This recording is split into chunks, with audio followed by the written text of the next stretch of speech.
시댁 재산은 저하고 상관없는 일이잖아요. 저는 제 본가가 있다고요. 그러니 한 번만 더 시댁의 시자도 꺼내지 마세요. 시청해주신 여러분들, 행운이 대박 나시길 기원하며 구독과 좋아요 한 번씩 부탁드립니다. 여러분의 작은 행동이 제겐 큰 힘이 됩니다. 전화기 너머로 들려오는 며느리 박혜진의 목소리는 한겨울의 강바람처럼 차갑고 날카로웠습니다. 그 한마디가 마치 단단한 얼음 조각이 되어 제 가슴팍을 찌르는 듯했습니다. 저는 아무 말도 할 수 없었어요. 그저 들고 있던 전화기를 멍하니 바라볼 뿐이었죠. 그 아이는 멈추지 않고 말을 이었어요. 저는 시아버지를 뵌 적도 없어요. 집안 행사는 각자 알아서 챙기기로 했잖아요. 어머니, 이 말 한마디에 저는 굳어버리고 말았습니다. 이 세상에 존재하는 모든 냉정과 무심함이 그 한마디에 담겨 있는 것만 같았어요.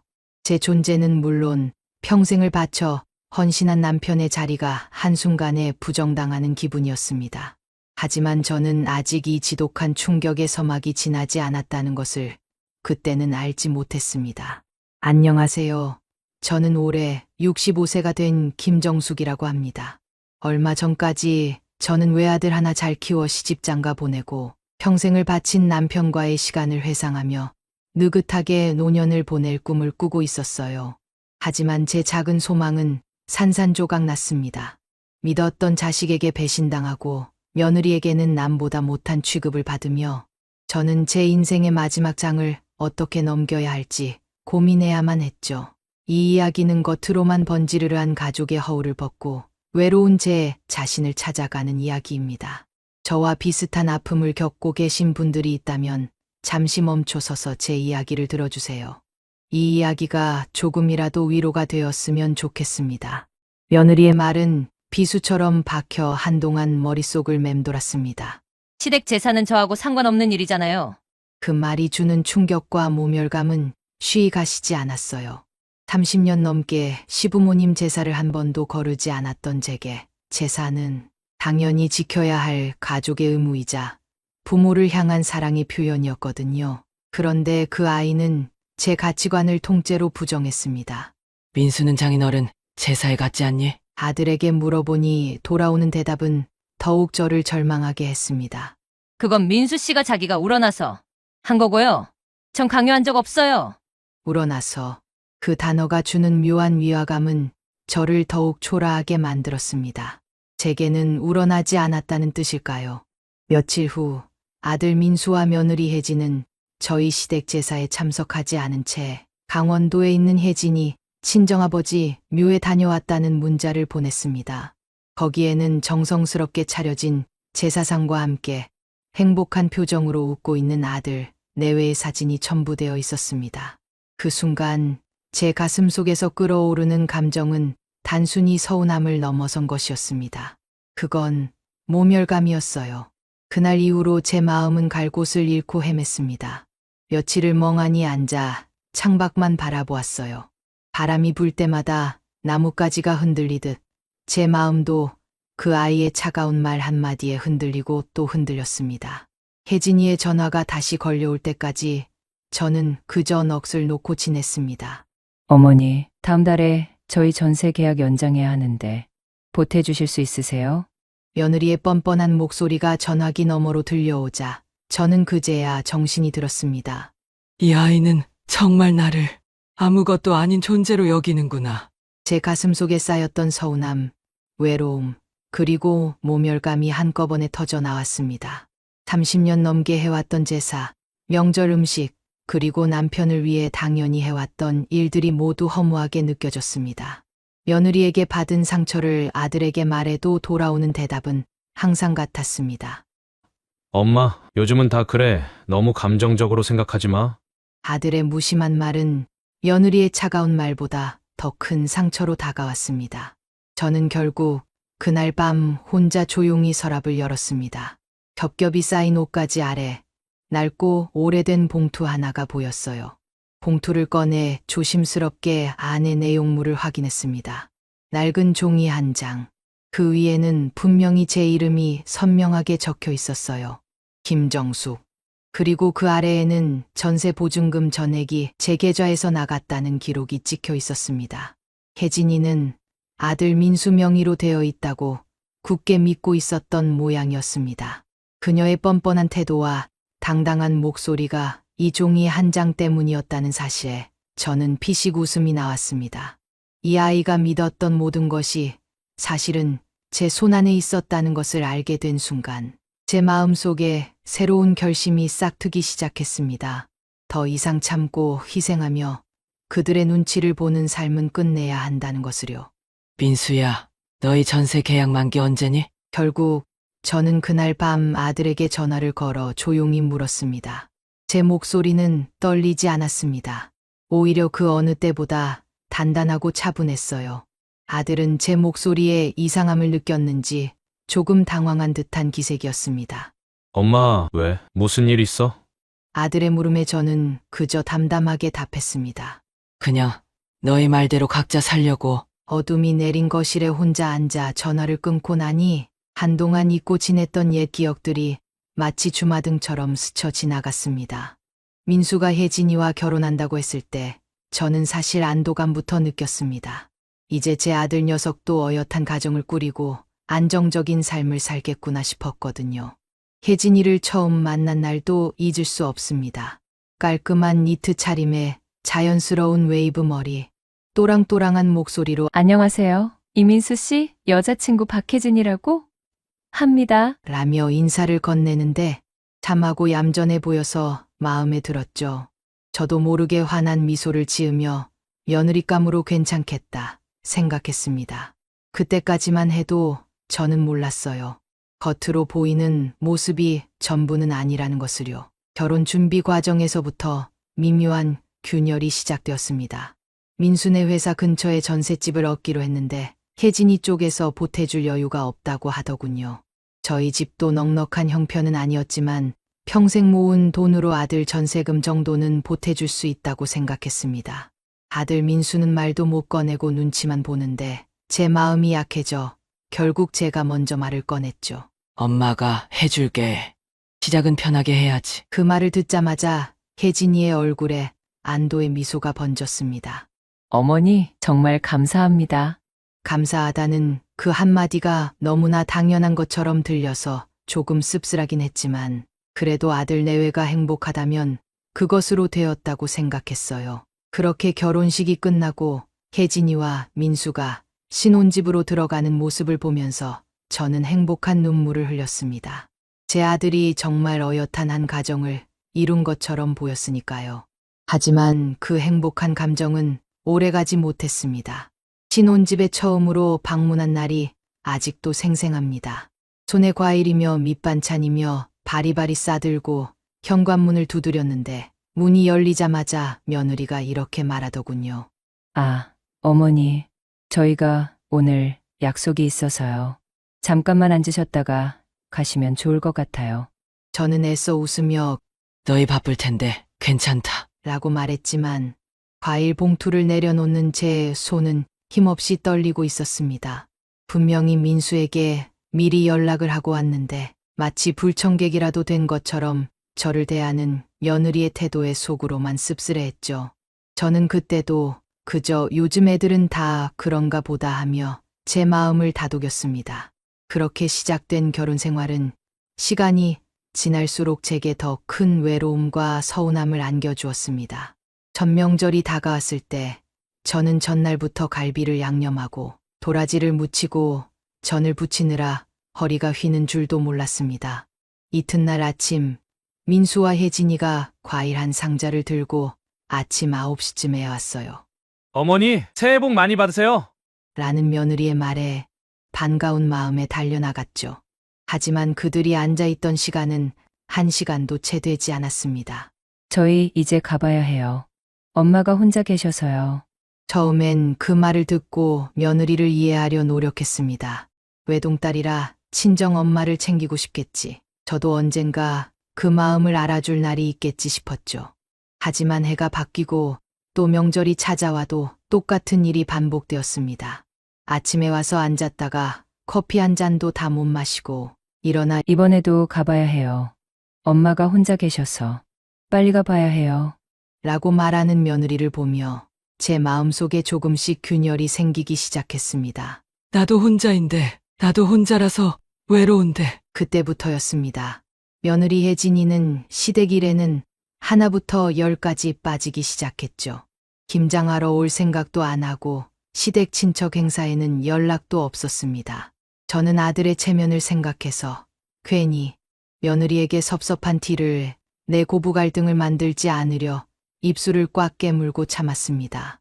요즘은 다 그렇다는 민수의 말이 진실이라고 믿으며 제 마음속에 서운함을 애써 눌렀죠. 하지만 이상하게도 본인들에게 필요한 일은 정확히 챙겼습니다. 어느 날은 혜진이에게 전화가 왔어요. 어머니, 혹시 저희 이번에 세탁기 바꾸려는데 혼수로 받은 게 좀 작아서요. 그때 도와주신 김에 이번에도 사주세요. 라고 말하는 며느리의 목소리에는 일말의 미안함도 없었습니다. 당연하다는 듯이 요구하는 그 목소리에 저는 또다시 마음이 약해져 결국 도와주고 말았습니다. 제 마음은 왠지 모르게 비어있는 것 같았지만 아들의 얼굴을 떠올리면 또 마음이 약해졌기 때문이었죠. 제 마음을 표현하고 싶어 정성껏 만든 밑반찬을 가져다 준 적도 있습니다. 혜진이가 좋아한다는 된장깨시피랑 오이무침을 담아서요. 그런데 어느 날 며느리는 전화로 이렇게 말했습니다. 어머님, 요즘은 저염식으로 먹어서요. 냉장고도 자꾸 버리게 돼서요. 너무 많이 주시지 않아도 돼요. 그 말을 듣는데 제 손등에 묻은 된장이 갑자기 낯설게 느껴졌습니다. 마치 제가 건넨 사랑이 그녀에게는 썩어버리는 음식물 쓰레기처럼 느껴진다고 말하는 것 같았어요. 제가 며느리에게 느꼈던 서운함과 무시당하는 기분은 아들 민수에게 말할 수도 없었습니다. 민수는 혜진이의 눈치만 보며 엄마, 요즘엔 간섭 안 하는 게 도와주는 거래. 혜진이도 워낙 바쁘고라고 말하며 늘 상황을 모면했죠.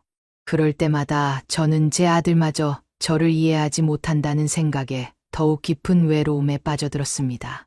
며느리가 저에게 보인 무심함은 비단 명절이나 반찬 문제에만 국한되지 않았습니다. 아버님이 돌아가신 후 처음 맞는 제사 때도 마찬가지였죠. 아들 민수와 며느리 혜진이가 결혼한 후 처음으로 맞는 제사라 저는 기대가 컸습니다. 며느리에게는 시아버님이지만 그래도 가족이 되었으니 당연히 함께할 거라고 생각했으니까요. 저는 미리 날짜와 시간을 알려주며 민수야, 혜진이 편한 시간에 맞춰서 와라고 말했습니다.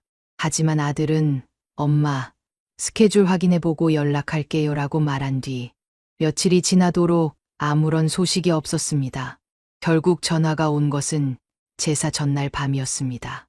엄마, 이번에는 우리 둘 다 일이 겹쳐서 힘들 것 같아. 그 말을 듣는 순간 제 마음은 쿵하고 바닥으로 떨어지는 것 같았습니다. 제가 평생을 모신 남편의 기일인데 그들에게는 일보다 중요하지 않은 일이 되어버린 것이었습니다. 엄마 혼자 하시는 게 낫겠다는 아들의 말은 제게 너무나 큰 충격으로 다가왔습니다. 제사상이 장난도 아니고 이게 지금 누구를 위한 예인지도 모를 지경이었죠. 가족 행사에는 발을 빼면서도 아들 내외는 저한테 꼭 필요한 말은 했습니다. 어머님, 저희 내년쯤에는 내 집 마련도 생각 중이에요. 전세금도 올랐고 라는 혜진이의 말이 민수를 통해 제게 전달될 때마다 저는 또다시 불안해지기 시작했습니다. 그 집 전세금이 올랐나, 계약이 끝나면 또 어떻게 해야 하나 하는 걱정이 꼬리에 꼬리를 물었죠. 그들은 제 손으로 마련해준 집을 마치 자기들 것인 양 편하게 살면서 정작 제게는 당연한 듯이 도움만 바라는 기분이었습니다. 며느리는 저에게 직접 전화하는 것을 꺼려했습니다. 무슨 일이 있을 때마다 늘 아들 민수를 통해 저에게 말을 전했죠. 제가 먼저 전화하면 무슨 일이세요? 하는 말부터 나왔습니다. 그럴 때마다 제 존재가 그들에게는 그저 부담스러운 존재처럼 느껴졌습니다. 조심스러운 것도 예의를 지키는 것도 아닌 그냥 선을 그어놓은 느낌이랄까요. 저와 그들 사이에 보이지 않는 벽이 세워져 있는 것 같았습니다. 저는 그 벽을 허물고 싶었습니다. 혜진이가 제 아들의 아내면 당연히 제 딸처럼 아끼고 싶었거든요. 하지만 그 아이는 전혀 저를 그런 식으로 생각하지 않는 것 같았습니다. 그게 저를 더욱 외롭게 만들었죠. 말로 대놓고 하지는 않아도 그 아이의 행동이 이미 모든 것을 말해주고 있었으니까요. 그들의 행동과 말은 제 가슴을 짓눌렀고 저는 점점 더 답답함과 억울함에 갇혀갔습니다. 그렇게 며칠이 흘러 남편의 제삿날이 다가왔습니다. 마음이 뒤숭숭했습니다. 그래도 시아버님 제사인데 이번에는 오겠지 싶어 저는 조심스럽게 혜진이에게 전화를 걸었습니다. 혜진아, 이번 제사 주말인데 몇 시쯤 올래? 제 목소리는 기대감으로 살짝 떨렸습니다. 하지만 전화기 너머로 들려오는 며느리의 한숨 소리에 그 기대는 산산조각 났습니다. 어머님, 제사 또 하세요? 이제 그런 거 안 하셔도 되잖아요. 그 말을 듣는 순간 제 머리가 하얘지는 것 같았습니다. 제게는 평생을 지켜야 할 남편의 기일인데 혜진이에게는 또 해야 하는 귀찮은 일이었던 겁니다. 저는 애써 침착함을 유지하며 말했습니다. 내 아버님 돌아가신 날인데 그래도 예의는 지켜야지. 그러자 혜진이는 한치의 망설임도 없이 대답했습니다. 근데 시댁 제사는 저랑 상관없는 일이잖아요. 그 말에 제 손에 들린 전화기가 덜덜 떨리기 시작했습니다. 뭐라고? 저는 말을 잇지 못했어요. 혜진이의 목소리는 차갑고 단호했습니다. 저한테 시아버지는 그냥 민수 씨 아버지일 뿐이에요. 얼굴 한 번 뵌 적도 없고 정이 오갈 사이도 아니었고요. 제사든 뭐든 시댁일은 민수 씨 몫이지 제 몫은 아니에요. 너무 솔직하게 말해서 미안하다며 이젠 시대도 바뀌었고 여자들이 다 그렇게 살지 않느냐는 혜진이의 말을 들으며 저는 그저 멍하니 서 있었습니다. 혜진아, 그래도 내가 며느리인데라고 힘없이 말하자 혜진이는 다시 한번 제 가슴에 비수를 꽂았습니다. 그건 호적상 이야기고요. 저는 저희 엄마 제사도 혼자 다 준비하거든요. 그런 건 서로 자기 부모 챙기는 거예요. 혜진이의 목소리는 그 어떤 미안함도 없이 당당했고 그 말이 계속 제 귓가에 맴돌았습니다. 그럼 나는 처음부터 아무것도 아닌 존재였다는 건가? 한참을 멍하게 서 있다가 저는 아들 민수에게 전화를 걸었습니다. 민수야, 제사 어떻게 할 거니? 아들의 대답은 혜진이의 말과 다를 바 없었습니다. 엄마, 혜진이랑 얘기했는데 주말에 친정에 가야 한대. 나도 회사 일이 좀 있어서 엄마 혼자 하시는 게 낫겠다 싶어서. 그 말에 제 마음은 쿵하고 주저앉았습니다. 혼자 하는 게 낫겠다니. 제사상이 장난도 아니고 이건 지금 누구를 위한 예식인지도 모를 지경이었죠. 아들과의 통화를 끝낸 뒤 저는 멍하니 서 있었습니다. 제사 전날 아침부터 저는 혼자 부엌에 들어갔습니다. 한국용물을 썰고 도라지를 찬물에 불리고 고사리를 데쳐 놓았습니다. 전을 부치려 돼지고기를 얇게 저미는데 손목이 욱신거리더군요. 익숙한 칼을 내려놓고 숨을 돌리며 식탁에 기대 앉았어요. 창밖에는 따뜻한 햇빛이 쏟아지고 있었지만 부엌은 뜨겁고 조용했으며 제 마음은 한없이 쓸쓸했습니다. 예전에는 이맘때쯤이면 남편과 민수가 함께 제사상을 차리곤 했습니다. 힘든 내색 없이 제 옆에서 전을 부치는 것을 거들어주고 엄마, 힘들면 이쯤 하고 좀 쉬었다 하자며 얼음물도 가져다 주던 다정한 사람들이었습니다. 하지만 이제는 그 누구도 제 옆에 없었습니다.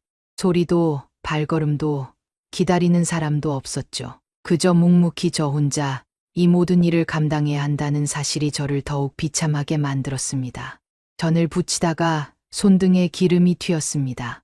아, 소리가 저절로 나왔죠. 따끔거리는 통증은 잠시였지만 그 순간 저는 혼자 짊어져야 하는 외로움의 무게를 다시 한번 깨달았습니다. 방에서는 남편의 영정 사진이 조용히 저를 보고 있었습니다. 여보, 당신 제사상을 나 혼자 이렇게 차리고 있네? 아들, 며느리는 안 와. 당신이 보면 뭐라고 할까? 혼잣말을 중얼거리며 한참을 서 있었습니다. 정성껏 제사상을 차려 남편 사진 앞에 놓고 술잔을 3번 돌렸습니다.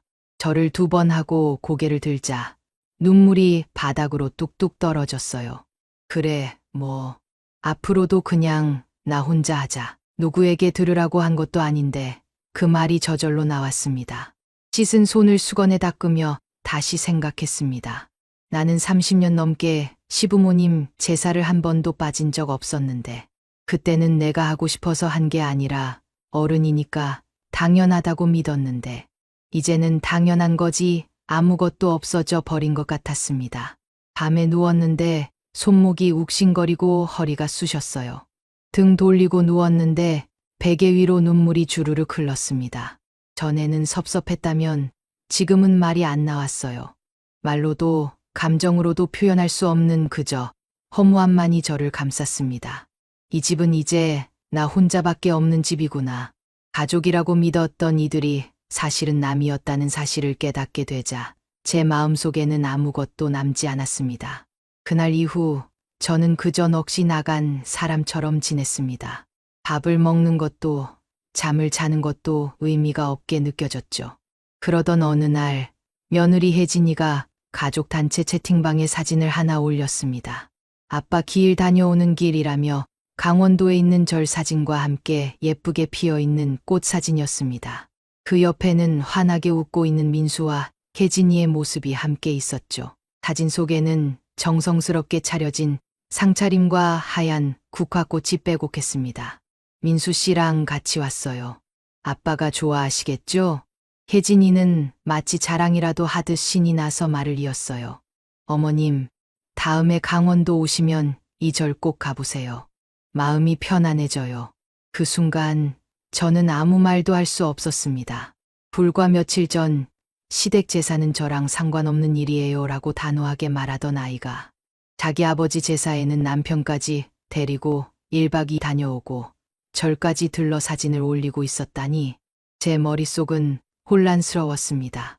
아들에게 전화를 걸어 조용히 물었습니다. 민수야, 넌 어떻게 내 아버지 제사도 안 오고 저가 제사는 같이 다녀올 수가 있니? 각자 부모는 각자 챙기기로 했다며? 민수는 한참 말이 없다가 조심스럽게 입을 열었습니다. 엄마, 장인어른 기일만큼은 좀 도와주고 싶었어. 혜진이도 아빠 많이 보고 싶어 하니까. 그 말에 제 가슴은 다시 한번 무너져 내렸습니다. 내가 돈 아빠. 제 입에서 그 말이 튀어나왔죠. 아들은 또다시 말이 없었어요. 조용히 있다가 엄마, 너무 감정적으로 생각하지 마. 혜진이도 부담스러웠을 거야. 요즘 제사 같은 거 안 지내는 집도 많잖아 라고 말하며 저를 달랬습니다. 그 순간 서운함이 아니라 모멸감이 제 온몸을 덮쳤습니다. 제가 혼자 땀을 뻘뻘 흘리며 탕국 끓이고 전 부치고 남편 영정사진 앞에 절하고 있을 때 그들은 웃으며 사진을 찍고 있었겠구나. 며느리가 제가 새벽에 일어나 도라지 무치고 탕국에 물을 넣을 때 얼마나 땀을 흘렸는지 상상이나 해봤을까요? 그들은 저희 수고와 희생을 당연하게 여겼던 겁니다. 이 아이는 우리 집 사람이 아니구나. 그 깨달음은 차가운 물을 끼얹은 듯 제 정신을 번쩍 들게 했습니다.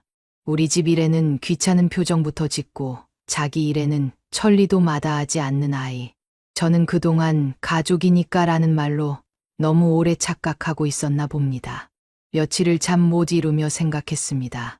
결혼 후 단 한 번도 시댁 일에 먼저 나선 적 없던 며느리의 모습이 스쳐 지나갔습니다. 명절, 제사, 김장, 심지어 시댁 친척의 경조사까지. 그 아이는 모든 시댁 행사를 귀찮아했습니다. 그 와중에도 제가 전세금 보태준 집에선 살림을 편하게 하며 부족한 것이 생기면 꼭 아들 민수를 대신해서 저에게 돌려 말하곤 했죠. 처음엔 요즘 아이들은 다 그런 거겠지라며 스스로를 위로했지만 시댁 제사는 저랑 상관없는 일이라고 잘라 말하는 것을 듣고는 더 이상 제 마음을 붙들고 있을 수가 없었습니다. 그날 밤 저는 조심스럽게 서랍을 열었습니다.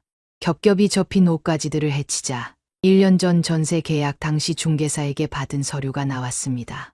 수십 번은 넘겨봤던 전세 계약서를 다시 꺼내 들었어요. 제 이름은 분명히 김정숙 세 글자였습니다. 보증금 전액이 제 계좌에서 나간 기록도 그대로였죠. 저는 그 종이를 꺼내 들고 조용히 민수에게 전화를 걸었습니다. 민수야, 너희 전세 만기 언제야? 아들은 제 목소리에 당황한 기색이 역력했습니다.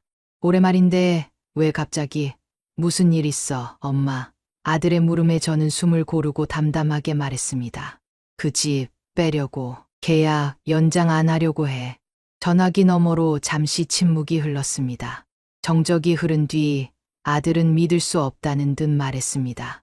뭐라고? 왜 갑자기? 아무 말도 없었잖아. 그냥 시댁 일은 상관없다며? 이제 각자 살려고. 너희 말대로. 제 말에 아들은 당황한 기색이 역력했지만 저는 더 이상 말을 섞지 않았습니다. 전화를 끊자마자 얼마 지나지 않아 며느리에게서 문자가 도착했습니다. 어머님, 민수 씨한테 얘기 들었는데 집을 뺀다뇨. 그건 말이 안 되는 거 아닌가요? 전세 계약은 민수 씨 명의일 텐데. 어머니한테 이 집에 대한 권리는 없다는 거 모르세요? 어느 부모가 아들 집 전세를 자기 이름으로 해요? 뭔가 잘못 아신 것 같아요. 그 문자를 보고 저는 피식 웃음이 나왔습니다. 그 아이는 지금까지 그 집이 민수 명의라고 굳게 믿고 있었던 겁니다. 그래서 그토록 당당했구나. 그래서 제게 시댁은 남이라며 선을 그을 수 있었던 거죠. 저는 답장 대신 짧게 전화를 걸었습니다. 혜진아, 계약서 한번 직접 확인해봐. 누구 이름으로 돼 있는지, 보증금이 어디서 나왔는지도. 내가 말한 것처럼 혹시라도 내가 착각한 거면 나도 다시 생각해 볼게. 근데 정확히 보고 나서 나중에 얘기하자. 어머님, 그게 무슨 말도 안 되는. 그러니까 직접 확인하고 나중에 와서 말해. 전화는 그만하고. 전화를 끊고 저는 며느리의 반응을 조용히 기다렸습니다. 제 손은 굳건했고 마음은 그 어느 때보다 차가웠습니다. 그날 저녁 초인종 소리가 들려왔습니다. 문을 열자 며느리 혜진이가 혼자서 있었어요. 평소 또랑또랑하던 얼굴은 하얗게 질려 있었고 눈은 공포에 질린 채였습니다. 어머님, 그 계약서 정말 어머님 명의였네요. 죄송해요. 저는 정말 몰랐어요. 민수 씨한테도 확인했어요. 엄마가 처음에 해주셨다고만 했는데 명의까지 어머님이신 줄은. 저는 그냥 그게 당연한 줄 알고. 그녀는 당황한 눈빛으로 더듬더듬 말을 이어나갔습니다. 평소에는 논리정연하게 말하던 그 아이가 그날은 말끝마다 목이 메어 있었습니다. 저는 그저 묵묵히 그녀의 말을 들었어요. 어머님, 제가 너무 무심했어요. 제사도 명절도 지금 생각하면 제가 너무 철이 없었어요. 어머님 마음 생각 못했어요. 이번 일로 정신이 번쩍 들었어요. 제가 잘못했어요. 이젠 그런 말 나한텐 소용없어. 제 말에 혜진이는 눈물을 뚝뚝 흘리며 말했습니다. 아니에요. 저 이제부터는 시댁 제사도 같이 챙기고 음식도 제가 할게요. 그동안 도망쳤던 거 다 반성하고 있어요. 정말이에요. 그러니까 집은 조금만 다시 생각해 주세요. 혜진이의 말에는 간절함이 가득했지만 제 마음은 흔들리지 않았습니다. 이미 마음이 떠난 자리에는 어떤 말도 닿지 않더라고요. 혜진아, 마음이 떠난 사람은 돌아오지 않아. 댁은 너하고 상관없다며, 각자 집 챙긴다며. 지금 내가 하는 말, 그동안 내가 한 말들이랑 너무 달라. 진심인 건 알겠는데 나도 이제 그럴 마음이 없어졌어. 어머님, 저한테 이러면 안 되죠. 제가 며느리인데 어떻게 저를 이렇게 속일 수가 있어요. 돈으로 살 마음을 가지려고 하신 거 아니냐고요. 며느리의 말에 저는 잠시 멍해졌습니다. 그리고는 헛웃음이 나왔죠. 참, 말도 요상하게 하는구나. 내가 며느리라고, 너는 시댁하고 상관없는 사람이라고 분명히 얘기했다. 누구를 바보로 알아? 이미 끝난 일이야. 더 이상 악서봐야 소용없어. 혜진이는 잠시 입을 다물더니 눈을 피하며 고개를 숙였습니다. 그 순간 저는 그동안 느꼈던 답답함과 억울함, 외로움이 한꺼번에 가라앉는 것을 느꼈습니다. 슬프지도 기쁘지도 않았습니다. 그냥 끝났구나 싶었어요. 저는 혜진이가 나갈 수 있도록 현관문을 활짝 열어주었습니다. 혜진이가 돌아가고 저는 다시 계약서를 꺼내 들었어요. 제 이름을 손끝으로 천천히 따라 문질렀습니다. 그 이름이 그렇게 또렷하고 힘있게 느껴진 건 처음이었습니다. 며느리 혜진이가 다녀간 다음 날, 이번에는 아들 민수가 전화를 걸어왔습니다. 그의 목소리에는 당황과 불안이 뒤섞여 있었죠. 엄마, 혜진이 울면서 들어왔어. 계약서 보고 엄청 충격받았대. 미안해. 내가 제대로 설명 안 했던 것도 잘못이고, 그냥 그동안 우리가 너무 무심했어. 엄마가 얼마나 힘들었을지 생각도 못했네. 그냥 엄마는 다 이해해 줄 거라고 생각했어. 엄마니까. 저는 말없이 민수의 말을 듣고 있었습니다. 이제 알았다고 말하는 아들의 목소리가 왜 이렇게 공허하게 들리는지. 제 마음은 이미 그들의 앞에서 돌아서 있었던 거겠죠. 엄마, 우리 정말 반성했어. 나도 생각 많이 해봤고, 혜진이도 많이 후회하고 있어. 제사도 앞으로 다 챙기고, 명절도 꼭 같이 갈게. 엄마 혼자 음식하게 두지 않을게. 다시 잘해볼 수 있을 것 같아. 그 순간 저는 조용히 물었습니다. 민수야, 내가 말하는 앞으로는 언제부터니? 당장부터라도 할게. 이번 주말에 갈까? 그런데 나는 이제 너희가 오든 안 오든 아무 기대가 없어졌어. 제 말에 민수는 한참 말이 없었습니다. 한숨 소리만 희미하게 들려오다가 조심스럽게 물었죠. 엄마, 왜 그렇게까지? 기다릴 때는 늘 생각하거든. 올까, 안 올까? 이번엔 도와줄까? 아닐까? 그런 마음이 사람을 다치게 해. 그런데 아예 기대를 끊으면 그 다침도 없어져. 그래서 나는 끊으려고 해. 기대도, 바람도, 관계도. 민수는 한동안 아무 말도 하지 못했습니다. 긴 침묵 끝에 조심스럽게 물었습니다. 엄마, 그 집은? 올해 계약 끝나면 정리할 거야. 그럼 우리 살 곳은? 그건 너희 몫이지. 내 몫은 아니잖니.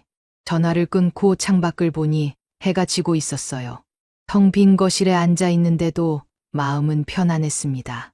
전세 만기가 다가오자 중개사무소에 전화가 걸려왔습니다. 어머니, 전세 연장은 하지 않으시는 거죠? 네. 보증금은 제 계좌로 다시 받을게요. 제 계좌로 전세 보증금이 입금되던 날, 저는 잠시 망설였습니다. 예전 같았으면 이 돈을 다시 민수네에게 돌려줬겠죠. 그래야 얘네가 편히 살겠지 하는 생각으로요. 하지만 이제는 그럴 마음이 없었습니다. 저는 그동안 저의 행복을 위해 아무것도 하지 않았다는 사실을 깨달았으니까요. 이웃 경로당의 실장님이 새 냉장고가 필요하다는 말을 하셨던 것이 문득 떠올랐습니다.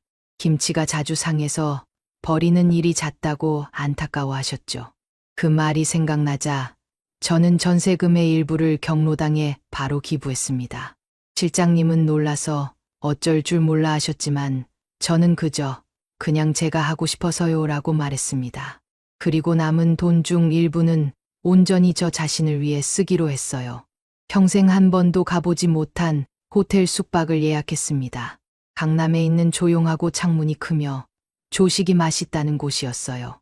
예약을 마치고 나서 저는 친구 2명에게 전화를 걸었습니다. 우리 1박 2일로 어디 좀 다녀오자. 어디로? 호텔 내가 다 예약했어. 놀러 가자.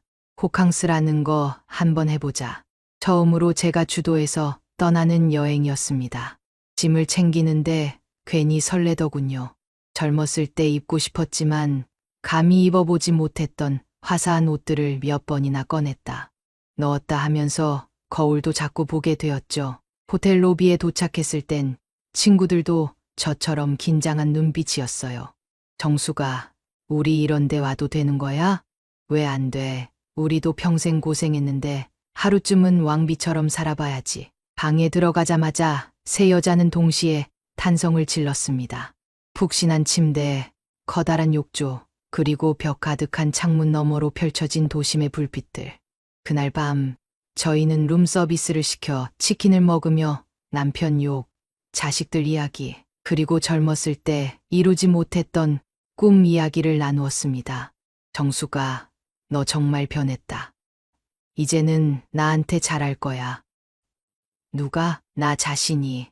다음 날 아침 뷔페에서 커피를 마시며 혼자 창가에 앉았습니다. 햇살이 부드럽게 얼굴을 비추고 있었어요. 커피잔을 손에 들고 천천히 향을 맡아봤습니다. 이렇게 느긋하고 평화로운 시간이 제 인생에 있었나 싶었어요. 그날 이후로 저는 더 이상 아들 내외의 연락에 응답하지 않았습니다. 차단하지도 않았어요. 그저 더 이상 답장을 누르지 않았을 뿐입니다. 이제야 저는 진짜 제 인생이 시작됐다는 걸 느껴요. 누구에게도 기대지 않고 누구에게도 휘둘리지 않는 삶. 그게 제가 원했던 삶이었어요. 그날 이후 민수와 혜진이에게서 수십 통의 부재중 전화와 문자가 매일같이 왔습니다. 어머님, 제가 잘못했어요. 진심이에요. 제발 한 번만 만나주세요. 엄마, 딱 한 번만 만나줘. 우리 진짜 바뀌었어. 하지만 저는 그들의 어떤 말에도 응답하지 않았습니다.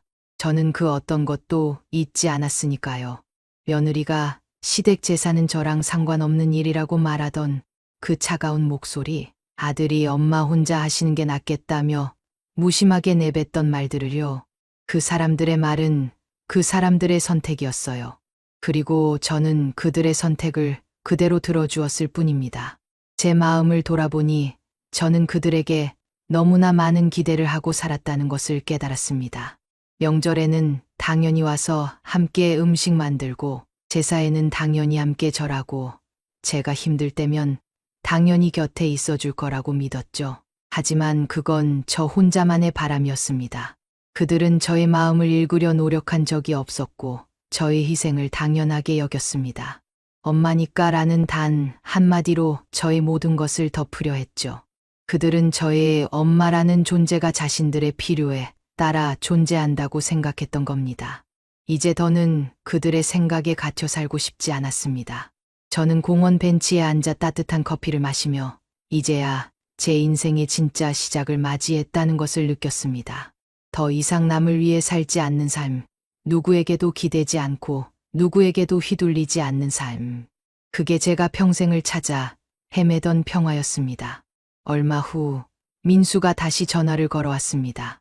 이번에는 혜진이와 함께였습니다. 엄마, 혜진이랑 다시 잘해보면 안 돼요. 혜진이 진심으로 뉘우치고 있어요. 아들의 목소리는 떨렸지만 저는 흔들리지 않았습니다. 민수야, 그 아이가 나한테 뭐라고 했는지 너도 들었잖아. 말로 받은 상처는 지워지지 않아. 그 아이가 진심으로 뉘우쳐도 나는 다시 예전처럼 못할 거야. 너도 똑같아. 아니, 내가 더 아파. 아들과 며느리는 아무 말도 하지 못했습니다. 잠시 후 민수의 떨리는 목소리가 들려왔습니다. 엄마, 진짜 이대로 가는 거야? 그래, 너희 말대로 각자 사는 거야.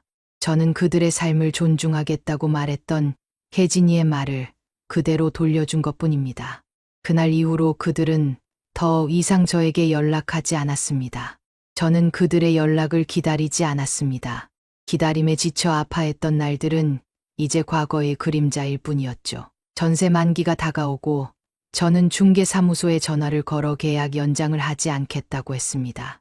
보증금은 제 계좌로 돌려주세요. 제 입에서 나온 그 말은 지난 30년간 억눌렸던 저의 모든 감정을 해방시키는 주문 같았습니다.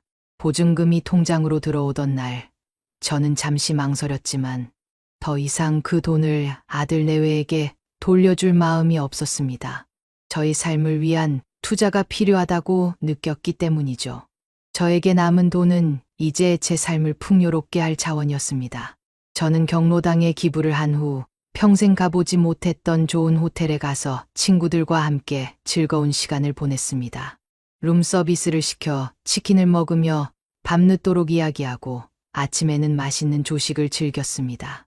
작은 사치였지만 그 시간은 제게 잊을 수 없는 행복을 선물했습니다. 그리고 저는 깨달았습니다.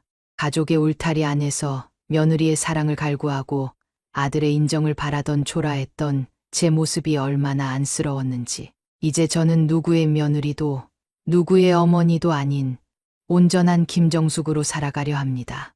그동안 보지 못했던 저의 삶을 이제야 비로소 살아가게 된 것입니다. 사랑하는 시청자 여러분, 제 이야기 들어주셔서 감사합니다. 혹시 영상 보시고 어머니의 행동이 잘못됐다고 생각하신다면 댓글로 의견을 남겨주세요. 다음 영상에서도 재미있고 감동적인 사연이 기다리고 있습니다. 무료로 누를 수 있는 구독과 좋아요, 알람 설정을 눌러주시면 다음 영상을 더 빨리 만나보실 수 있습니다.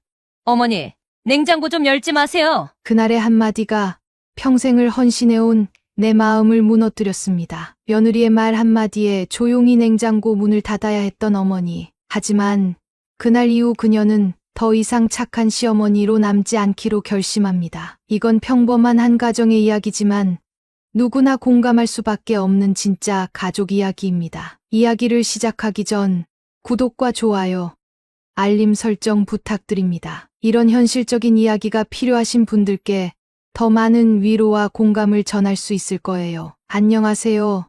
저는 올해 70을 넘긴 김문순입니다. 오늘은 제 얘기를 하나 해보려 합니다. 아무리 곱씹어도 도저히 참을 수 없었던 날이었습니다. 분명 아무것도 아닌 말일 수 있습니다. 하지만 제겐 그날 제 삶의 모든 균열이 터져버렸습니다. 어머니, 냉장고 함부로 열지 마세요. 딱 그 한마디였습니다. 어떤 상황이었냐고요? 손주들이 배고프다고 해서 점심시간 조금 지나 냉장고를 열려던 순간이었죠. 나는 손끝에 묻은 물기를 앞치마에 닦고 조용히 문을 열려고 했습니다. 근데 그 순간 며느리가 안방에서 불쑥 튀어나왔습니다. 표정은 차갑게 굳어 있었고 그 말이 제 귓가를 내리쳤습니다. 식탁에 음식들 있는데 왜 냉장고를 막 여세요? 제 집에서는 제 방식이 있어요. 그런 거 좀 지켜주세요. 그 말투, 그 눈빛, 사람을 대하는 말이 아니었습니다. 마치 무단 침입이라도 한 사람에게 하는 소리처럼. 그 순간 제 심장이 철렁했습니다. 아, 내가 이 집에서 이런 존재였구나. 애들 봐달라 할 땐 잘도 전화하더니 내가 냉장고 문 여는 건 싫구나. 말문이 막혔습니다. 심장이 뛰기 시작했습니다. 그 말이 너무나도 모욕적이었거든요. 정말 아무것도 아닌 듯 말했지만 그 안엔 분명히 담겨 있었습니다. 여긴 내 구역이다. 당신은 그냥 애 봐주는 사람이다. 당신이 뭘 하든 허락받고 해라. 허락. 나는 이 집에서 손주 밥 먹이려는 것도 허락받아야 하는 사람인가요? 그날은 아침 일찍부터 몸이 좋지 않았습니다. 전날부터 허리가 당기고 무릎도 욱신거려서 파스를 붙이고 온 날이었거든요. 그래도 손주가 보고 싶다는 말에 그냥 몸을 이끌고 지하철을 탔습니다. 그런데 돌아온 게 이 말이었습니다. 그 말을 들은 뒤 저는 아무 말 없이 식탁 쪽으로 돌아와 앉았습니다. 아이들은 천진난만하게 놀고 있었지만 제 마음속에서는 무언가가 무너지고 있었습니다. 눈앞의 냉장고가 갑자기 철문처럼 느껴졌습니다. 나를 밖으로 밀어내는 벽처럼. 오후 내내 아무 말도 하지 않았습니다. 며느리는 저를 피하듯 조용히 외출 준비를 했고 저녁이 되자 애들 밥을 챙기고 빨래를 널었습니다. 그냥 해야 하니까요. 누가 시킨 것도 아니고 누가 고마워하리란 기대도 없이 그냥 나는 엄마니까라는 생각 하나로 그렇게 하루를 마치고 저녁 8시쯤이었습니다. 며느리가 돌아왔고 저는 조용히 가방을 들었습니다. 어머니, 잘 가세요. 말만 들어보면 공손합니다. 하지만 그 눈빛엔 이제 됐어요라는 표정이 그대로 담겨 있었습니다. 나는 그 집을 나서는 순간 내가 뭘 그렇게 잘못했는지 모르겠다는 생각만 들었습니다. 냉장고 문, 그 문 하나 열었다는 이유로 나는 사람 취급도 받지 못하는 시어머니가 되어버렸습니다. 그날 밤 집으로 돌아오는 길에 버스 안에서 눈물이 났습니다. 주변 사람들 눈치 보이니까 고개를 숙이고 입술을 깨물었습니다. 그래도 눈물은 멈추지 않았습니다. 왜 이렇게 서러운지, 왜 이렇게 억울한지, 왜 이토록 분노가 끓어오르는지. 집에 도착하자 현관 앞에서 한참을 서 있었습니다. 현관 불도 켜지지 않은 집, 무거운 가방을 내려놓고 불을 켜는 순간 텅 빈 집안이 더 싸늘하게 느껴졌습니다. 나는 조용히 부엌에 가서 찬물 한 잔을 마셨습니다. 목이 탔다기보다 가슴 속에서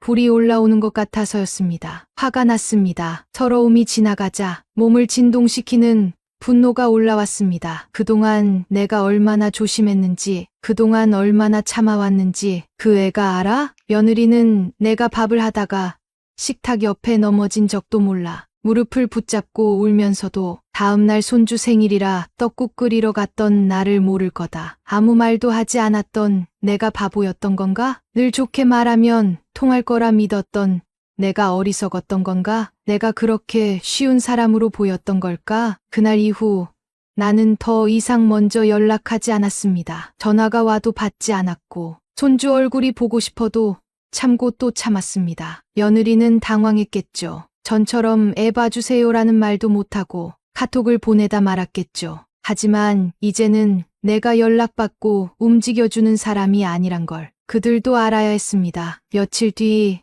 아들이 전화를 걸어왔습니다. 엄마, 왜 연락이 안 돼? 요즘 너무 바빠서 그런데 혹시 이번 주 애 좀 봐줄 수 있어? 나는 단호하게 말했습니다. 안 된다. 오늘은 내가 쉬는 날이다. 그리고 이제 내 봐주는 일 그만할 생각이다. 갑자기 왜 그래? 무슨 일 있었어? 나는 웃었습니다. 정말 오랜만에 비웃듯 내뱉은 웃음이었습니다. 그래. 너는 모를 거야. 이 아내가 나한테 어떻게 말했는지, 어떻게 날 대했는지. 엄마, 설마 그 냉장고 얘기야? 그거 그냥 말투가 좀 그럴 수도 있지. 왜 그걸로 이렇게까지? 그 말을 들은 순간 분노가 다시 폭발했습니다. 그래.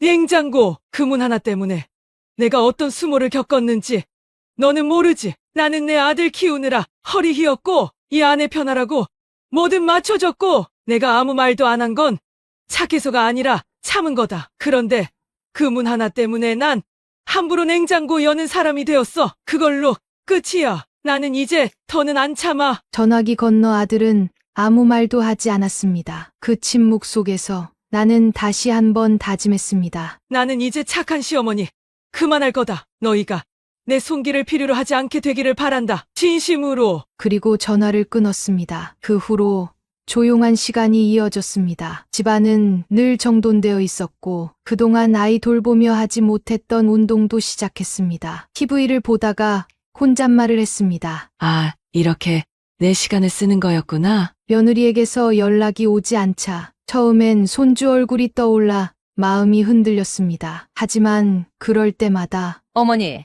냉장고 열지 마세요. 그 한마디가 제 가슴을 다시 불태웠습니다.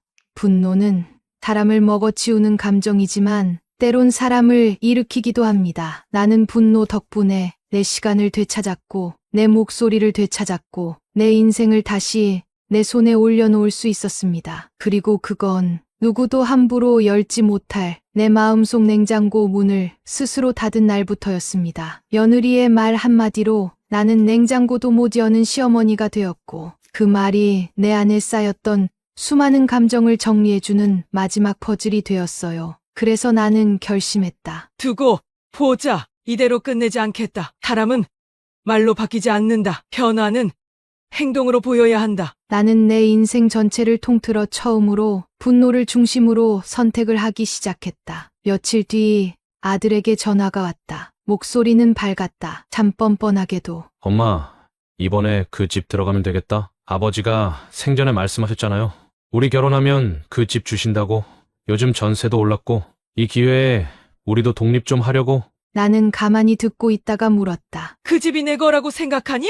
잠시 정적이 흘렀다. 그리고 아들은 웃으며 말했다. 에이, 엄마, 무슨 그런 말씀을. 우리 가족이잖아. 서로 돕고 살아야지. 가족이니까 더 확실히 해야지. 너한테 그 집 준다는 말 내가 한 적 있니?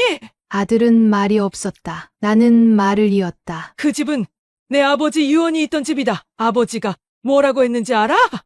엄마, 지금 그 얘기를 왜?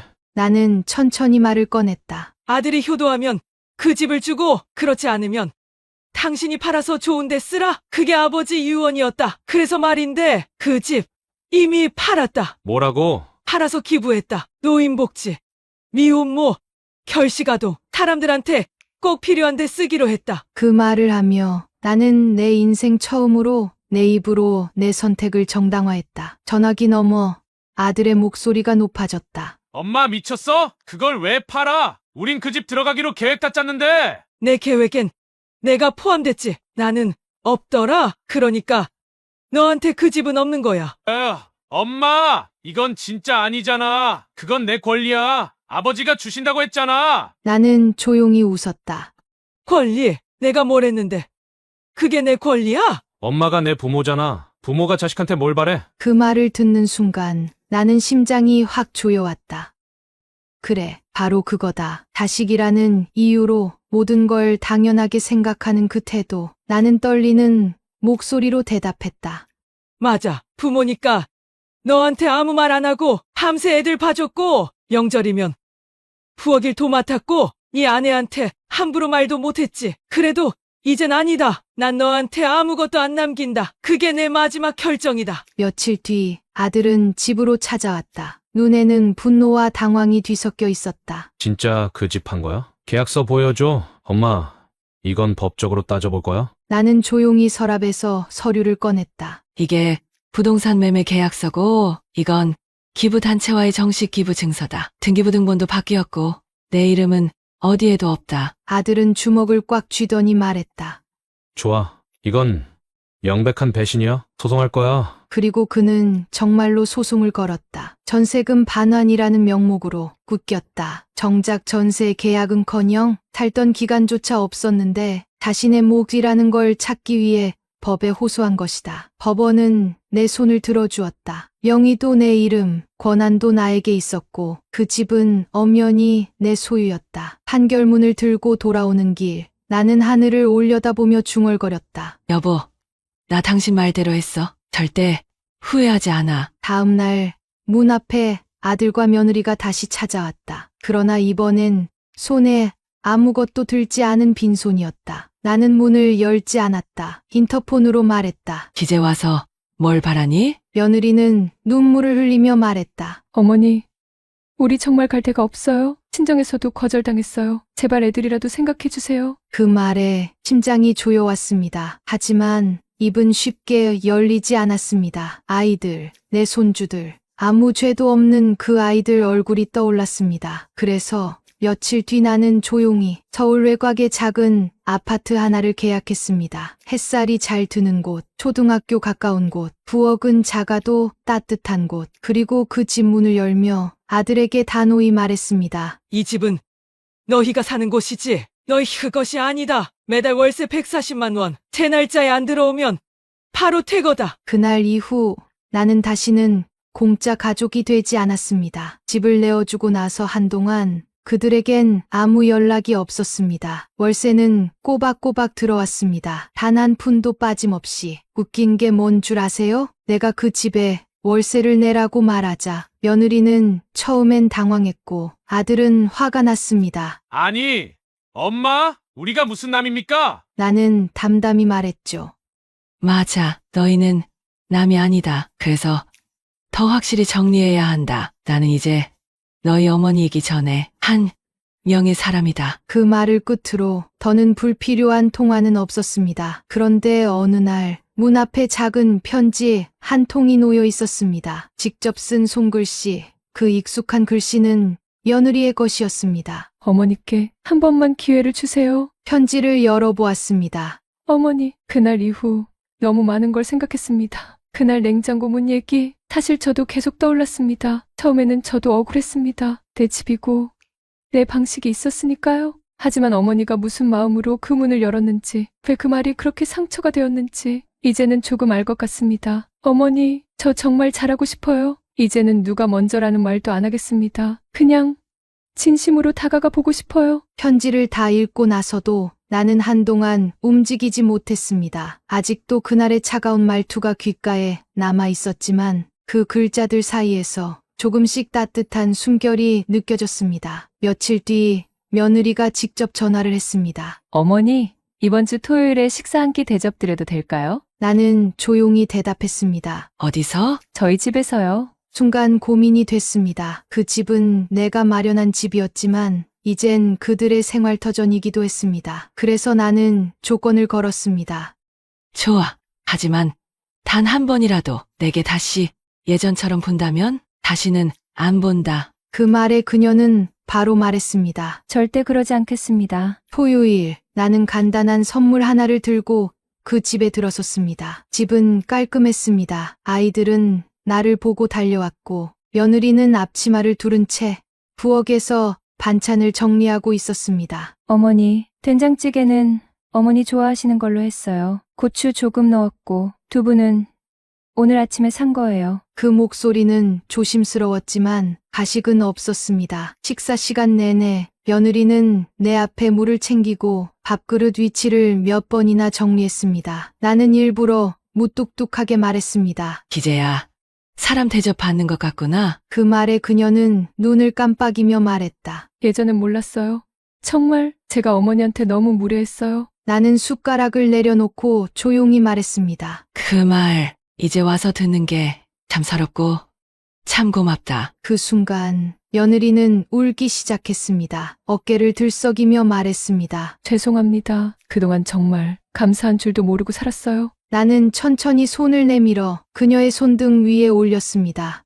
됐다. 다시 시작하자. 대신 다시는 그 문장 냉장고 열지 마세요. 그 말은 듣기 싫다. 그녀는 고개를 크게 끄덕였습니다. 절대요. 절대 그런 말 2번 다시 안 할게요. 그날 밤 식사를 마치고 돌아오는 길 나는 하늘을 올려다보며 중얼거렸습니다. 당신 들었죠? 기재야. 조금 사람다운 대접 받았어요. 그리고 문득 떠올랐습니다. 분노가 나를 여기까지 데려다 줬다는 걸. 그 감정을 눌렀다면 나는 평생 착한 시어머니 코스프레만 하다 무너졌을 겁니다. 분노는 나를 부쉈고 동시에 다시 세웠습니다. 이제는 그 감정을 부끄러워하지 않습니다. 그것이 바로 내가 살아있다는 증거였으니까요. 다시 웃고 있었습니다. 오랜만에 식구들이 둘러앉은 식탁, 밥상 위에는 며느리가 준비한 반찬이 놓여 있었고 손주는 내 무릎에 앉아 할머니 최고를 외치며 웃었습니다. 이게 행복이라는 걸까요? 한때는 이 모습이 그토록 간절했었는데 막상 눈앞에 두고 보니 마음속 깊은 곳에서 이런 말이 튀어나왔습니다. 다시 이렇게 살지는 않을 거야. 웃고는 있지만 예전처럼 모든 걸 다 내어주는 일은 이제 다시는 하지 않기로 했습니다. 며느리는 확실히 달라졌습니다. 식사 후 설거지를 하겠다고 먼저 나서고 어떤 날은 반찬을 만들어 문 앞에 놓고 갑니다. 어머니, 입맛에 안 맞으시면 언제든 말씀 주세요. 다시 만들게요. 한마디 한마디가 조심스럽고 그 조심스러움 속엔 배려가 들어 있었습니다. 이전엔 없던 태도였죠. 하지만 나는 쉽게 마음을 열지 않았습니다. 배신을 한번 겪고 나면 신뢰는 그렇게 쉽게 복구되지 않으니까요. 내 안의 분노는 완전히 사라지지 않았습니다. 그 감정은 매번 그녀가 반찬을 건넬 때마다 잠시 얼굴을 내밀곤 했습니다. 이제 와서 왜 이래? 진작 그렇게 했으면 얼마나 좋았을까? 며칠 뒤 아들이 전화를 걸어왔습니다. 엄마, 이번에 회사에서 작은 상을 받게 됐어요. 다 엄마 덕분이에요. 사실 나보다 엄마가 더 상 받아야 돼요. 나는 말했습니다. 됐고, 네 자식한테 그 상 물려줄 생각부터 해라. 나는 내 목 다 했다. 엄마, 우리 앞으로 좀 달라지고 싶어요. 진심이에요. 그 말에 나는 짧게 대답했습니다. 그럼 행동으로 보여줘라. 분노는 내 말투를 바꾸고 내 기준을 다시 세워주었습니다. 그날 밤 며느리에게서 문자 한 통이 왔습니다. 어머니, 혹시 이번 주에 김장 같이 하실 수 있을까요? 제가 혼자 하려니까 겁이 나서요. 나는 한참을 핸드폰을 쳐다봤습니다. 그 문장을 읽고 또 읽었습니다. 김장. 예전 같았으면 벌떡 일어나 시장 가서 배추부터 샀을 겁니다. 하지만 이번에는 달랐습니다. 나는 이렇게 답장했습니다. 내가 도와주는 건 괜찮다. 하지만 김장은 네가 준비하고 네가 책임지는 거다. 난 도와주는 사람일 뿐이야. 며느리는 빠르게 답장을 보내왔습니다. 감사합니다. 어머니, 도와주신다는 것만으로도 든든해요. 김장 당일 집에 들어서자마자 며느리는 앞치마를 2개 준비해놨고 시장표 김치통이 가지런히 쌓여 있었습니다. 어머니, 배추는 미리 절여놨어요. 양념은 제가 어젯밤에 다 만들었고요. 나는 그 준비성에 조금 놀랐습니다. 솔직히 말하면 그날의 며느리는 더 이상 나를 부리는 사람이 아니었습니다. 진심으로 함께하려는 모습이 보였습니다. 우리는 말없이 배추를 버무렸고 하루 종일 고춧가루 냄새 속에서 함께 시간을 보냈습니다. 잠시 손을 멈추고 그녀가 말했습니다. 어머니, 이렇게 같이 김장하니까 예전 생각나요. 그땐 제가 너무 미숙했어요. 나는 대꾸하지 않았습니다. 대신 배추를 접시에 담아 조금 잘라 입에 넣었습니다. 짭조름하고 매콤하고 그리고 눈물이 날 만큼 익숙한 맛이었습니다. 맛있네. 손맛이 제법 들어갔구나. 그 말에 며느리는 눈을 동그랗게 뜨며 웃었습니다. 정말요? 어머니 입에 맞아서 다행이에요. 그날 저녁 나는 집으로 돌아와 작은 메모장을 꺼냈습니다. 거기엔 내가 수년간 정리해둔 우리 가족의 갈등 일지가 있었습니다. 냉장고 사건, 첫 손주 돌잔치에서의 서운함, 명절 음식 맡기고 혼자 쉬던 며느리, 그 많은 기록을 천천히 넘기다 나는 조용히 펜을 들고 작은 문장을 하나 적었습니다. 이젠 과거를 기억은 하되 붙잡진 말자. 며칠 후 아들이 가족 여행을 제안했습니다. 엄마, 우리 같이 제주도 가요. 비행기표 예매해뒀어요. 거절하시면 저 올 거예요. 나는 웃으며 말했습니다. 안 울어도 돼. 가는 건 괜찮다. 태시, 나를 당연한 사람으로 만들지만 마. 알겠어요, 엄마. 제주도 여행 날 아이들은 신나서 뛰어다녔고 며느리는 내 짐까지 챙겨주며 말했습니다. 어머니, 방은 어머니 혼자 편하게 쓰세요. 우리는 아이들이랑 같이 잘게요. 나는 그 말에 고개를 끄덕였습니다. 그날 밤 바닷가에서 혼자 앉아 파도 소리를 들으며 생각했습니다. 이제야 나는 나를 지킬 수 있게 됐다고. 이제야 나는 웃을 수 있게 됐다고. 하지만 분명히 다시 다짐했습니다. 다시 무너지지는 않는다. 다시 냉장고 문 앞에서 멈추는 내가 되진 않는다. 분노는 아직도 내 안에 살아 있습니다. 아주 작고 조용해졌지만 완전히 사라지지는 않았습니다. 어쩌면 평생 내 곁에 머물지도 모르겠습니다. 하지만 요즘은 그 분노를 잠시 잊게 만드는 순간들이 있습니다. 그 중심엔 손주가 있습니다. 그날 또 아이는 내게 말했습니다. 할머니, 우리 집에 매일 와줘. 나는 웃으며 대답했죠. 매일은 못 와. 할머니도 이제 바쁜 사람이야. 뭐가 바빠? 나는 할머니가 제일 좋아. 그 말 한마디에 가슴이 찡해졌습니다. 어떤 날은 아이가 내 손을 꼭 잡고 이렇게 말합니다. 할머니, 엄마가 화내면 나는 할머니 방으로 숨을 거야. 작은 목소리지만 그 안에 담긴 신뢰는 결코 작지 않았습니다. 나는 그 아이에게 어떤 조건도 없이 무한한 사랑을 주고 싶었습니다. 그 아이만은 내가 누구인지, 왜 울었는지, 왜 그렇게 힘들었는지 몰라도 괜찮았습니다.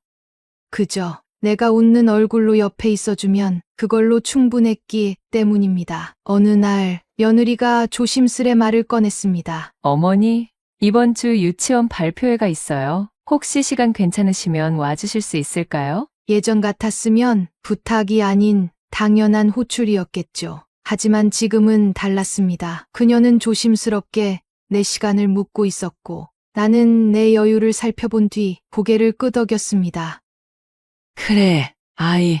얼굴 보러 가자. 발표회 날 나는 아들이 사준 밝은 회색 스카프를 둘렀고 손주가 좋아하는 간식을 가방에 챙겼습니다. 유치원, 강당, 수십 명의 부모들 틈에 앉아 무대 위를 바라봤습니다. 그리고 막이 오르고 아이들이 줄지어 올라왔습니다. 그중 작은 키, 둥근 눈, 앞머리를 반듯하게 자른 아이 하나가 나를 발견하자 두 손을 크게 흔들었습니다. 할머니, 나 여기 있어. 그 순간 나는 울 뻔했습니다. 그 목소리에, 그 표정에 나는 다시 살아나는 기분이었습니다. 발표가 끝나고 아이는 무대에서 내려오자마자 곧장 내게 달려왔습니다. 할머니, 봤어? 내가 제일 춤도 잘 추고 노래도 제일 잘했지? 그럼 우리 손주 최고였어. 내가 품에 앉아 작은 팔이 내 목을 감쌌습니다. 그 아이의 체온은 이 모든 갈등과 서운함을 조금씩 덮어주고 있었습니다. 며느리는 그날 내게 진심 어린 눈빛으로 말했습니다. 어머니, 오늘 와주셔서 정말 감사합니다. 지수가 할머니 온다며? 며칠 전부터 잠도 잘 못 잤어요. 나는 말없이 고개를 끄덕였습니다. 그녀는 이어서 말했습니다. 사실 요즘 지금까지 했던 말들과 행동들이 계속 떠올라요. 어머니가 얼마나 상처받으셨을지 생각하면 생각할수록 제가 참 무례했더라고요. 나는 조용히 말했습니다. 사람이란 게 그래. 겪고 나서야 보이는 게 있지. 그녀는 말했습니다. 저 이제는 진짜 가족이 되고 싶어요. 그 말에 나는 마음속으로 중얼거렸습니다. 가족은 만드는 게 아니라 지키는 거다. 그리고 조용히 대답했습니다. 그럼 지켜봐야지. 말보다 행동이 중요하다는 거. 이제 알겠지? 그녀는 고개를 3번 끄덕였습니다. 그날 밤 나는 집에 돌아와 오래된 사진첩을 꺼냈습니다. 결혼식 날 하얀 한복 입고 서 있던 내 모습, 첫 아들을 안고 웃던 내 얼굴, 그리고 아들이 아이를 안고 내 옆에 선 사진, 그 사진들을 넘기며 나는 조용히 웃었습니다. 아직 늦지 않았다는 걸 조금씩 믿게 된 건 다 손주 덕분입니다.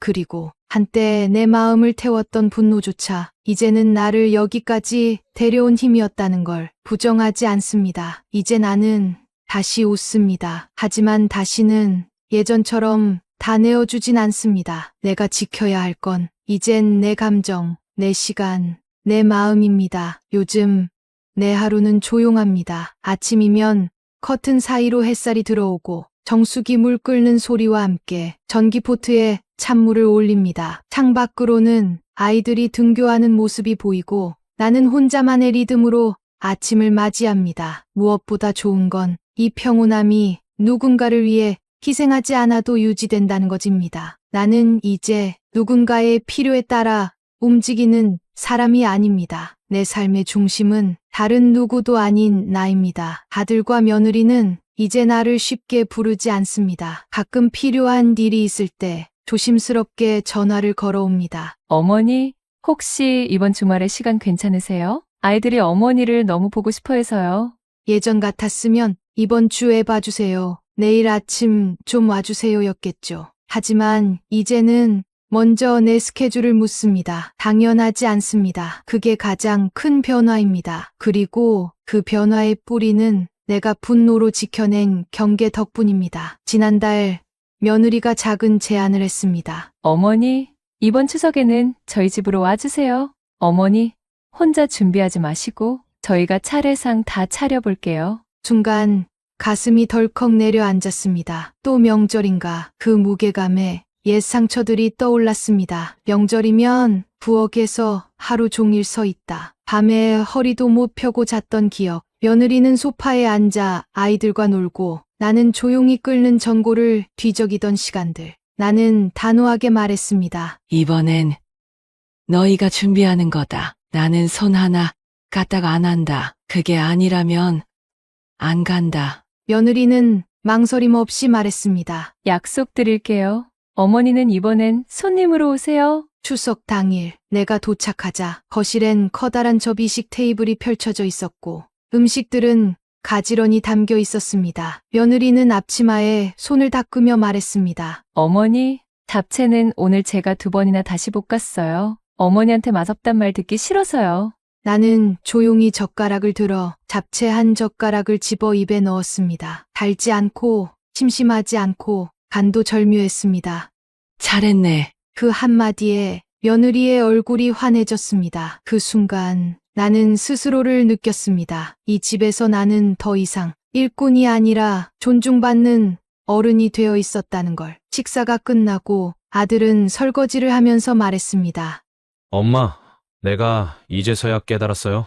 엄마한테 미안하다는 말, 이제 매달 하게 될 것 같아요. 나는 웃으며 말했습니다. 미안하다는 말은 한 번만 해. 대신 그걸 잊지 마. 그는 고개를 깊이 끄덕였습니다. 며칠 뒤 손주가 그려준 그림을 건네받았습니다. 할머니는 태양이에요. 그림 속엔 노란 해가 웃고 있었고 그 아래에 내가 2팔 벌려 서 있었습니다. 나는 한참을 들여다보다 그림을 냉장고에 붙였습니다. 이제는 그 냉장고가 나를 밀어낸 상징이 아니라 가장 따뜻한 온기의 공간으로 바뀌었습니다. 이따금 이런 생각이 듭니다. 내가 그때 화내지 않았다면 어땠을까? 그때도 그냥 웃고 넘겼다면 이런 변화가 가능했을까? 아니요. 절대 아니었을 겁니다. 나는 참는 걸 그만두고 말하는 사람이 되었고 선 긋는 사람이 되었고 그리고 스스로를 대접하는 사람이 되었습니다. 이 변화는 결코 사과 몇 마디로 주어진 게 아닙니다. 내 분노와 침묵, 결단과 거리두기, 그 모든 과정이 있었기에 지금의 평온이 온 겁니다. 오늘도 며느리는 간식 한 봉지를 들고 찾아왔습니다. 어머니, 이건 지수가 할머니 드리라고 사달래서요. 혼자 가게까지 들어가서 골랐대요. 그걸 받아들며 나는 잠시 웃었습니다. 작은 감동, 작은 진심, 그런 것들이 내 분노의 껍질을 조금씩 녹이고 있었습니다. 하지만 나는 절대 잊지 않습니다. 내가 누군지, 내가 어디까지 내어줬었는지, 그리고 어디까지는 다시는 내어주지 않겠다는 걸. 나는 이제 다시 가족이 되었지만 더는 을이 아니다. 그게 지금의 내 자부심이고 내가 지켜낸 생존의 이름입니다. 나는 이제 아침에 눈을 뜨면 먼저 커튼을 걷고 하늘을 봅니다. 그날의 햇살이 맑으면 오늘은 마음도 가볍겠구나 생각하고, 비가 오면 오늘은 좀 쉬어야겠다는 이유를 스스로에게 줍니다. 그 누구도 내 하루를 계획하지 않습니다. 내 시간은 이제 오직 나를 위해 흐릅니다. 그리고 이게 내 인생 처음으로 내가 주인공이 된 시간입니다. 며느리는 여전히 조심스럽습니다. 그녀는 완전히 변했다기보다 이제 배려가 무엇인지 배운 사람처럼 작은 말과 행동에 신중합니다. 나는 그 신중함을 탓하지 않습니다. 그건 미안함의 표현이고 무너졌던 관계를 다시 세우기 위한 작은 벽돌들이니까요. 어느 날 그녀가 말했습니다. 어머니, 혹시 언젠가 저를 진짜 딸처럼 생각하실 수 있을까요? 나는 조용히 대답했습니다. 딸처럼은 몰라도 사람, 대사람으로 존중할 수는 있지. 그녀는 웃었습니다. 그 웃음 속엔 감사함이 담겨 있었고 나는 그 표정을 보고 조금 더 마음을 열어보기로 했습니다. 조금씩, 천천히, 내가 원하는 속도로. 요즘 손주는 매일같이 내게 전화를 겁니다. 할머니, 나 이따가 그림 그릴 건데 할머니 생각하면서 그릴 거야. 할머니, 어제 엄마한테 혼났어. 할머니가 있었으면 안 혼났을 텐데. 그 아이는 어떤 갈등도 모르고 순수하게 나를 좋아합니다. 나는 그 아이 덕분에 내가 아직 사랑받을 수 있는 사람이라는 걸 믿게 됐습니다. 며느리는 어느 날 작은 선물을 가져왔습니다. 내가 몇 년 전 가게에서 흘낏 본 적이 있던 바느질 세트였습니다. 어머니, 이거 기억하세요? 그때 가게 앞에서 발걸음 멈추셨잖아요. 그날부터 생각났어요. 나는 살짝 놀랐습니다. 그녀가 내 이런 작은 행동까지 기억하고 있었다는 것. 그게 고마웠습니다. 분노는 기억을 붙잡게 만들지만 사람은 결국 작은 감동으로 다시 걸음을 내딛습니다. 이제 나는 더 이상 예전의 내가 아닙니다. 그 시절 나는 아들의 얼굴만 봐도 마음이 흔들렸고 며느리의 말투 하나에 하루 기분이 오락가락했었습니다. 지금의 나는 누구의 말에도 내 존재감을 맡기지 않습니다.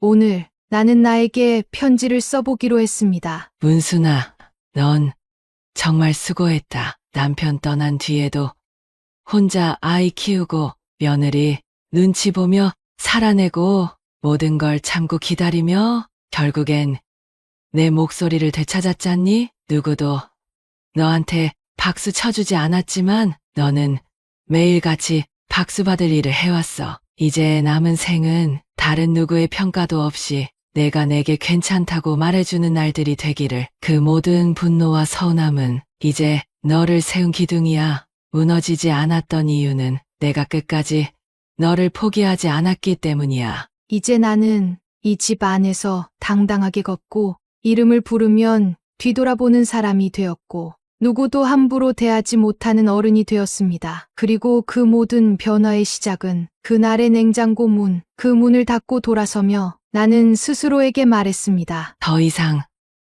이렇게는 안 살아. 그 말은 나에게 약속이었고 오늘까지도 나는 그 약속을 지키며 살아가고 있습니다. 혹시 지금 이 사연을 듣고 있는 분들 중에도 나처럼 속으로만 끓고 있는 분이 있다면 말씀드리고 싶습니다. 분노를 부끄러워하지 마세요. 그건 당신이 존중받지 못했다는 증거이고 그걸 이상하다고 느끼는 감각은 당신 안에 자기 존엄이 살아있다는 뜻입니다.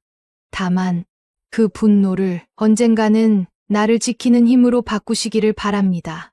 당신은 이해받지 못한 피해자가 아니라 침묵을 깨고 나선 첫사람이 될 수 있습니다. 당신이 틀리지 않았다는 걸 저는 압니다. 왜냐하면 저도 그 길을 걸어봤기 때문입니다. 마지막으로 제 손주가 제게 쓴 편지 한 줄을 읽어드릴게요. 할머니는 안 울었으면 좋겠어요. 할머니는 웃는 게 제일 예뻐요. 그 말 한 줄이 저를 오늘도 살게 합니다. 그리고 여러분도 자기 자신을 잃지 마세요.